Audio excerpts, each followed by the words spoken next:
నమస్తే అండి. కేఎస్బిఎస్ క్రియేషన్స్కి స్వాగతం. ఈరోజు నేను చూపించబోయే రెసిపీ వచ్చేసి రాగి రొట్టెలు. చాలా బాగుంటాయండి, టేస్టీగా ఉంటాయి. ఈవినింగ్ పిల్లలకి స్నాక్స్ కింద చేయొచ్చు, లేదంటే మార్నింగ్ బ్రేక్ఫాస్ట్ కింద చేయొచ్చు. ఇవి చేయడానికి కూడా తక్కువ టైమే పడుతుందండి.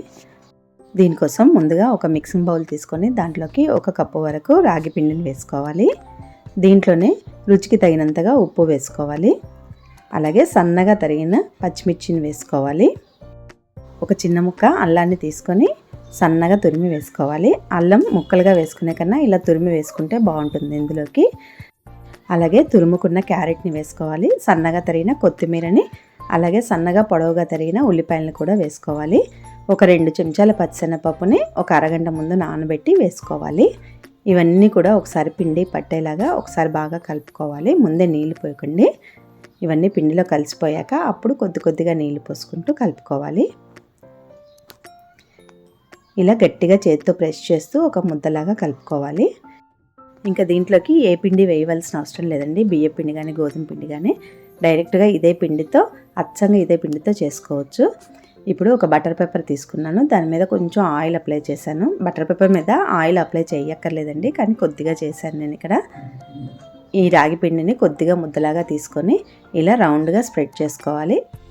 మరీ పలుచగా కాకుండా మరీ మందంగా కాకుండా మధ్యస్థంగా ఒత్తుకోవాలి.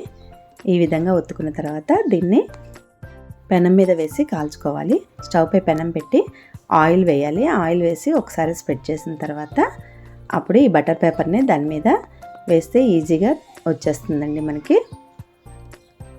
చేతితో తీసుకున్నా కూడా ఈజీగా వస్తుందండి. చేతిలోకి తీసుకొని అయినా వేసుకోవచ్చు, లేదంటే ఇలా బటర్ పేపర్తో డైరెక్ట్గా అయినా పెనం మీద వేసుకోవచ్చు.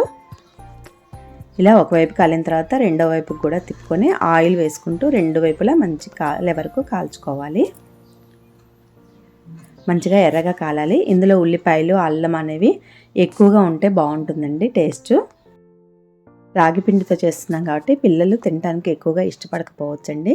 కానీ ఇందులో అల్లం, ఉల్లిపాయలు, కొత్తిమీర ఎక్కువగా వేసుకున్నాం అనుకోండి, టేస్ట్ చాలా బాగుంటుంది. ఈ విధంగా రెండు వైపులా కాల్చుకున్న తర్వాత తీసేసుకోవడమేనండి. దీన్ని మామూలుగా అయినా తినేయచ్చు, లేదంటే ఏదైనా చట్నీతో అద్దుకొని అయినా తినేయచ్చు. ఇది చేసుకోవడానికి తక్కువ టైమే పడుతుంది కాబట్టి మార్నింగ్ బ్రేక్ఫాస్ట్లో కూడా చేసుకోవచ్చు. మార్నింగ్ తింటే పిల్లలకు కొంచెం దండిగా ఉంటుంది. చూసారు కదండి, రాగి రొట్టె చాలా టేస్టీగా ఉంటుంది. ఒకసారి ఇలా ట్రై చేయండి తప్పకుండా. నచ్చితే మాత్రం లైక్ చేయండి, షేర్ చేయండి, సబ్స్క్రైబ్ చేయండి, నా ఛానల్ సపోర్ట్ చేయండి. Thank you.